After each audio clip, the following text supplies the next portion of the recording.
Good evening and welcome to ITV News. This is Wednesday night's calendar. Hello, good evening. Here are tonight's main stories.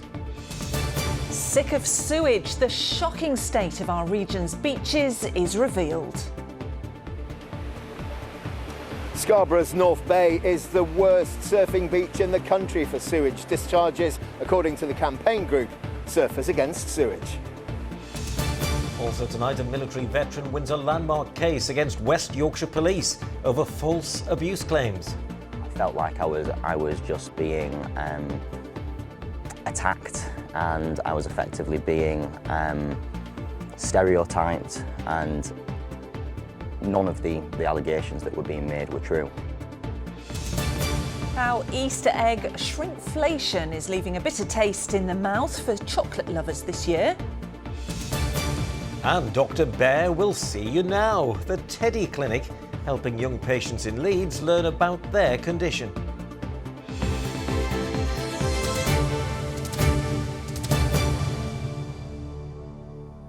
Hello, good evening. First this evening, the shocking state of our region's beaches has been revealed, with Scarborough's North Bay named the worst surfing beach in England, according to a new report into water quality. The investigation by campaign group Surfers Against Sewage found there were nearly 300 incidents of sewage being discharged into the bay last year. Our reporter Fraser Maud is live in Scarborough for us this evening. Fraser, what exactly does the report cover?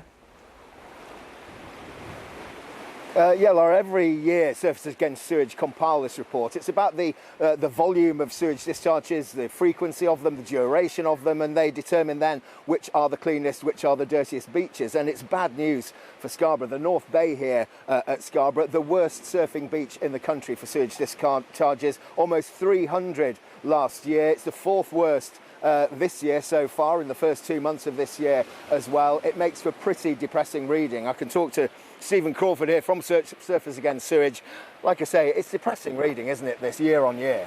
It is. Well, we're stood at the end of Scrubby Beck, and sewage discharge for 54 days, not on 54 days, for 54 days, 1,300 hours last year, which is just an incredibly huge amount. I mean, Yorkshire Water, in their defence, say that they are putting millions of pounds into sorting this out. It doesn't seem to be working, though, does it? What's the answer? Well, they've already put millions of pounds in. We gave them £50 million in 2012 to solve this very problem. It didn't work. So we need to know if that investment's actually going to work. So they put our bills up. If it works, then that's the way it works. But you should not profit from pollution. If you're failing, you shouldn't make money out of it. You should be able to get extra money if you are failing that badly. So what sort of problems does it cause? Well, really, to be honest, first thing is you shouldn't feel scared to go in the water. We all love the sea. How many people come here? I mean, I used to play down here as a kid. You know, people come from Sea Life Centre and play down here. People surf. You shouldn't feel pressure to be upset by going in the water. It makes people ill, affects your livelihoods, affects your mental well-being. You know, it's a very, very impactful thing to happen. OK, well, we spoke to Yorkshire Water earlier on, spoke to Miles Cameron and asked him if the figures for Scarborough were an embarrassment for the company. I'm certainly disappointed. We love Scarborough. Everybody loves Scarborough. Many people, it was their childhood memories of going to Scarborough. We're absolutely, again, committed to driving those overflow spills down. We have a significant amount of investment on the East Coast, about £300 million of investment, believe it or not, over the next 5 years. And working very closely with partners and looking at all the inputs that go into the marine, what we call the coastal environment, to make those improvements. So to say I'm embarrassed, I think we've made a lot of improvements. There has been historical investment. It's just not been enough. So, Steve, Yorkshire Water say they want to work with groups like you, but you say that doesn't really happen. On the ground, I've not seen much of it. The big thing about these companies is the first way of solving problems, and this you've got a problem, they've got a massive problem. I mean, if you go and have a look at the on the SAS website, look at the full details of the report, there's a lot more stuff on there than just this two-minute conversation. Okay. More grim reading by the sound of it. Yorkshire Water say they're doing what they can. We wait to see if they can make any improvements before next year. Thank you very much, Fraser. Now, a former footballer turned Royal Marine says he was left in a very dark place after being arrested over false claims that he abused his ex-partner. Elliot Kebby from Greetland near Halifax has spoken out after winning a landmark defamation case against West Yorkshire Police. He spent 16 months on police bail and several years embroiled in a legal battle after police emailed his employers repeating unfounded claims by his former partner that he had been abusive. John Hill reports. For football fans, the face, the name Elliot Kebby may be familiar. The one-time pro enjoyed spells at the Leeds United Academy, Hull, Doncaster, Barnsley, Rangers and even Atletico Madrid before illness put an end to his playing days. But after a change of career to the military, it was an email sent by West Yorkshire Police to his senior officers that turned his life upside down. His ex-partner claimed he'd used controlling and coercive behaviour against her. A West Yorkshire police officer sent this email to the Royal Marines accusing Elliot Kebby of threats and blatant lies, calling for an internal investigation, claiming his behaviour was far below the standard expected of a member of the armed forces. But the email was sent before police had even spoken to him about the allegations which the police would later concede were false. Felt like I was just being attacked, and I was effectively being stereotyped, and none of the allegations that were being made were true. That email from police to Elliot Kebby's bosses in the military, questioning his character and his fitness to serve in the armed forces, was just the start of a long process. He was kept on police bail for almost a year and a half, and during the course of that he had to report once a month to this police station in Halifax. But he was stationed in Dorset, so that meant a monthly round trip of 600 miles. Police passed their file eventually on to the Crown Prosecution Service. Prosecutors looked at it and dropped the case immediately for lack of evidence. He then brought his own court case against West Yorkshire Police, which eventually apologised for its defamation of his character and paid him £67,500. It's also paid him £30,000 for wrongful arrest and false imprisonment. He says he believes race played a part in the way he was treated. I think that a white person that is in my position wouldn't have been treated the same way. Why do you say that? I think that the way that they treated me was effectively that I was this fanciful Walter Mitty character, pretending to be someone that I wasn't, and that they, without even giving me an opportunity to hear my side of the story, believed everything that my former partner had told them. In a statement, West Yorkshire Police said it had apologised in court in relation to the matter, and it said lessons had been learned to avoid any repetition. But it said it would make no further comment. Elliot Kebby says he's now looking forward and hopes that by speaking out he can spare others in the future the kind of ordeal that he's had to endure. John Hill, ITV News, Greetland. Well, you are watching Wednesday night's calendar, and still to come on the programme this evening. Doesn't it look delicious? But find out why this chocolatey goodness is costing a little bit more this Easter. And what about the weather this coming weekend for any outdoor Easter egg hunting? It's certainly looking a lot better than it did this time yesterday. The improved forecast a little later on. Thanks, Carrie. Some more news from around the region now, and families whose homes had to be evacuated after an explosion at a house in Nottinghamshire could be out of their properties for up to 2 weeks. David Howard died in the blast in Worksop on Saturday, and a man has been arrested and bailed on suspicion of murder. The council says that people within the internal cordon can't return until the buildings have been made safe, and the police investigation has concluded. A former sub-postmaster from Scarborough who was wrongly convicted of stealing has today been awarded an OBE. Mr. Lee Castleton for services to justice. Lee Castleton received his honour from the Princess Royal at Windsor Castle. He ended up bankrupt after being falsely accused of stealing £25,000 as part of the Horizon scandal. His award is in recognition of his ongoing fight for justice for other victims. Now, it's the biggest test for political parties since the general election, no doubt watched keenly by the Prime Minister himself. The local elections in just over a fortnight could give the first significant indication of the public's verdict on the new Labour government. But closer to home, they will also decide who's handed control of town and county halls in Yorkshire and the North Midlands. So Michael Billington's been to test the temperature of voters to see what's got people talking. You're playing for a full house and a full house only.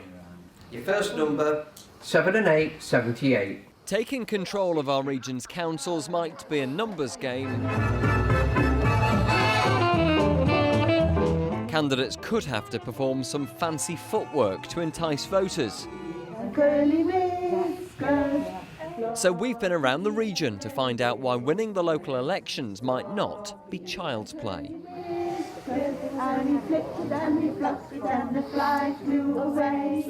Sometimes it doesn't seem important because not much changes, but if you don't get involved, you can't complain. I just feel like the local elections, they don't really make much difference. So to be fair, the past couple of years we haven't voted in the local elections. Despite a little apathy here in Mansfield, there are still plenty of issues that have got parents and grandparents talking. Particularly just kind of like healthcare, really, just getting GP appointments a little bit faster, making it a bit easier to get seen if there's something wrong with him. I guess maybe if there was any sort of support in terms of homelessness, maybe increasing, income for these lower income families as well. They're probably the main things that I'd like to see a change. I do think about what it's going to be like when they're my age. So yes, I think we need a good infrastructure and to keep developing as we are. Yeah. I think I'll leave you to it. Thank you very much. Do you want to take one with you?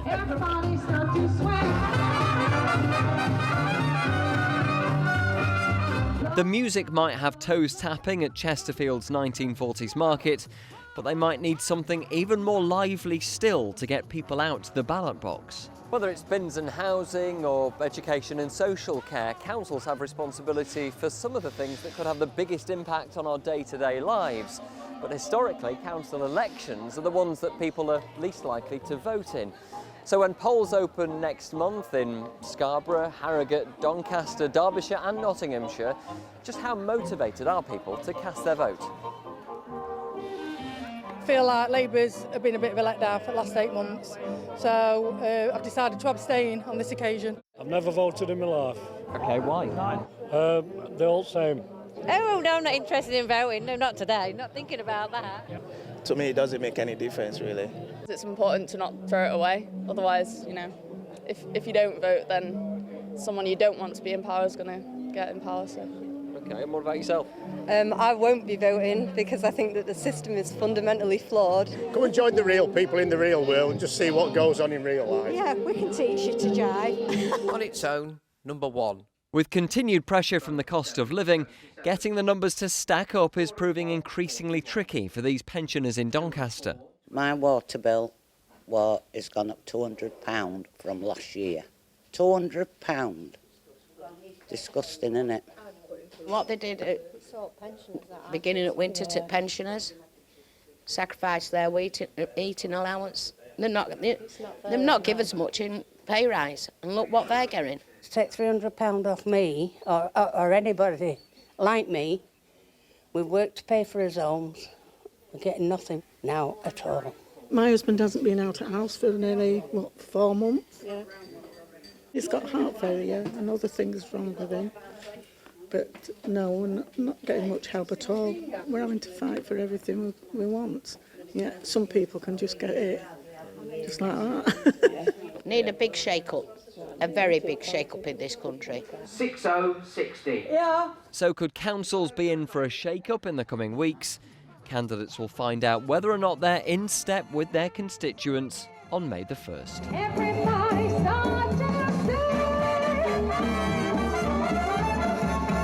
Michael Billington, ITV News. You can't beat a bit of a dance, can you? Now then, I don't know about you, Laura, but Easter is one of my favourite times of the year. The garden's coming to life, the weather's getting better. Yeah, you like chocolate, don't you? Well, you can treat yourself to an Easter egg or two, can't you? Well, you can. I mean, I have to buy my boys Easter eggs, and I don't know what age that stops, actually.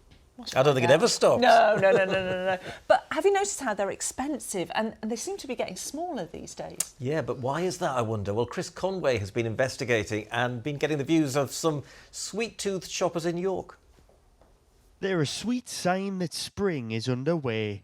But what many feel is not so sweet is the cost of Easter eggs compared to how much chocolate they contain. Something these shoppers in York have noticed this Easter. They seem to have reduced so much more, in terms of size. It's like everything, you're getting less for the same amount or more. There are certain brands which will remain nameless, where you've watched over the years things get smaller and smaller and smaller. Pay the same, to get a small egg.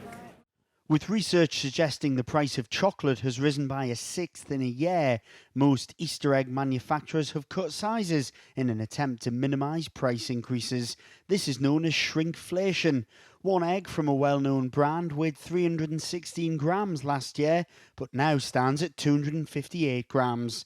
Meanwhile, another chocolate producer has slimmed down one of their Easter eggs from 129 grams last year to 110 grams. We've seen the price go up a lot, so in some cases upwards of 50%. And at the same time, we're also seeing the size of Easter eggs actually reduce. So we're seeing many examples of shrinkflation across the market. The cost of cocoa for us is a significant part of our production process and our supply chain. Sophie is an independent chocolatier in York, which imports cocoa, the key ingredient in making chocolate, from around the world. But it's a volatile trade.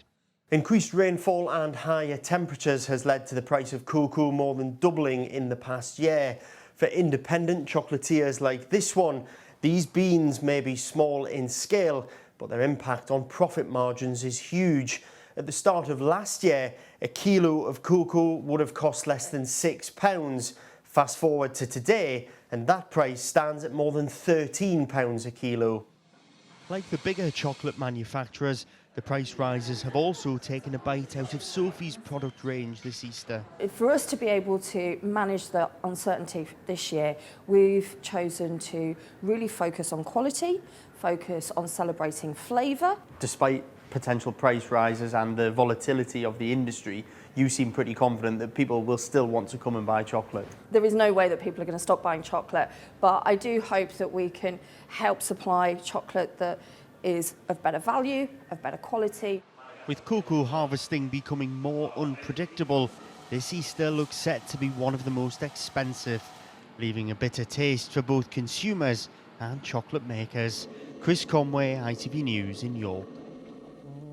Fancy a bit of chocolate now. No better place than York to talk about chocolate, of course. Absolutely. And the Easter, I love those bunnies, those little chocolate bunnies, Kerry. Do you like those? Nice, yeah. I used to remember as a child a clock face, and in each clock face was an individual caramel-filled chocolate egg. So if anyone knows where to get that you from, were spoiled, weren't that's you? childhood memories. That's Wow. the only one I'd like. I'm not really into chocolate. Anyway, as we hurtle towards the long Easter weekend, it's been really windy today. I don't know if you managed to get out. It was really gusty. This was Gary's scene yesterday, which looked unsettled, and I think he was probably very happy with the scene first thing this morning where there was a little bit of blue sky, but the default setting across our patch today has been, yes, beautiful blossom, but cloudy and cool and gusty. We had gusts 45 miles an hour at Fylingdales and Emily Moore 48, so nearly 50 miles an hour. Not exceptional, but really unusual for April. And Pateley Bridge, you two, guess what the maximum temperature for Pateley Bridge in North Yorkshire was today?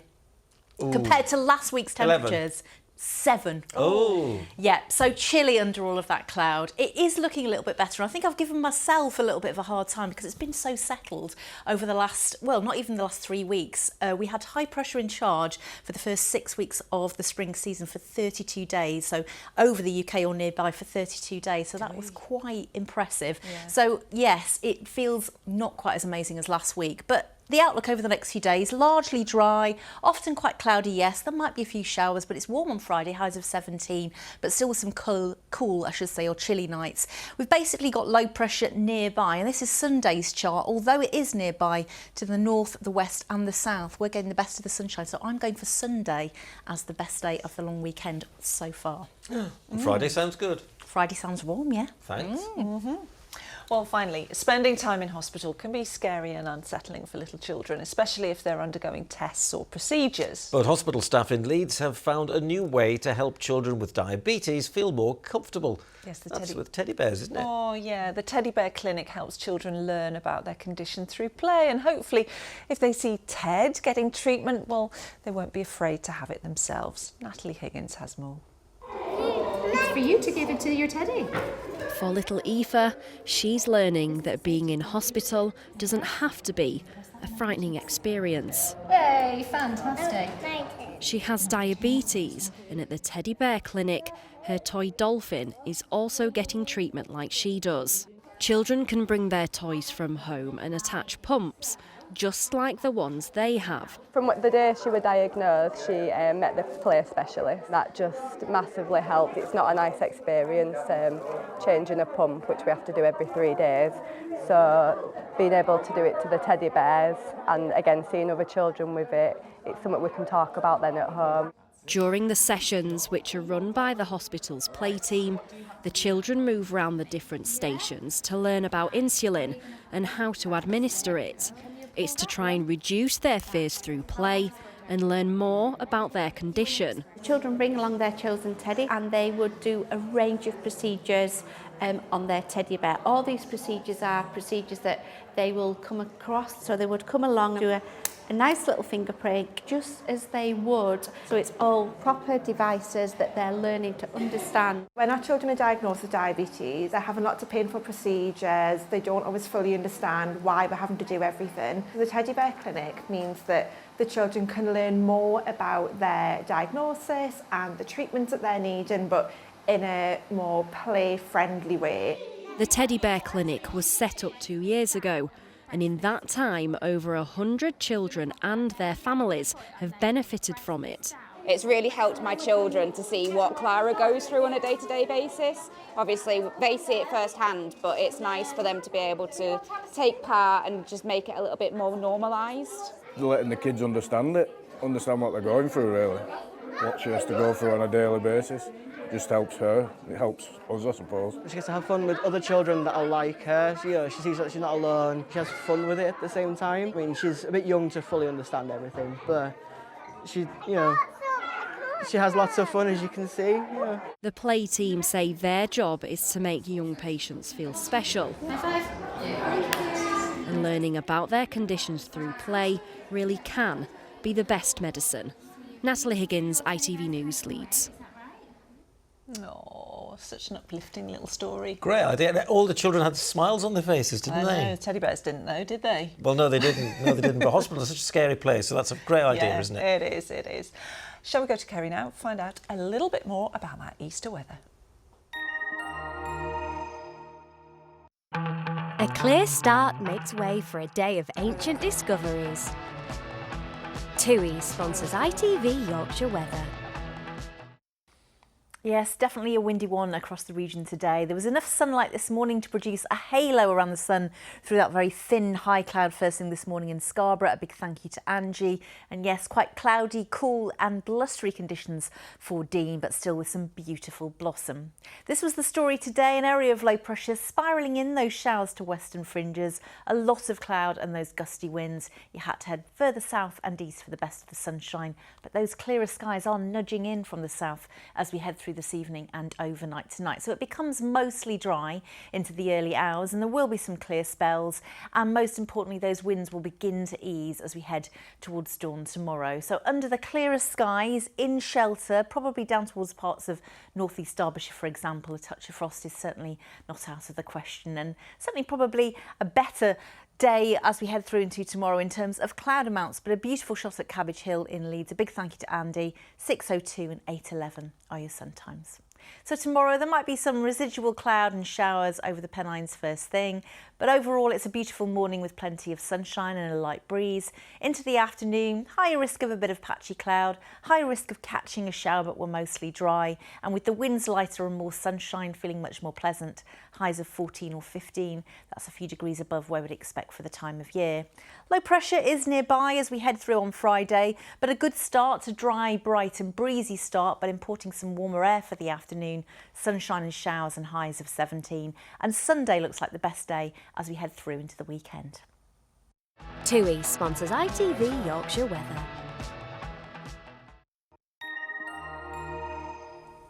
There you go, Easter is just around the corner, the yarn bombers are back and the tulips are out. A big thank you to Paula Greenwood for spotting this great scene in Denbydale.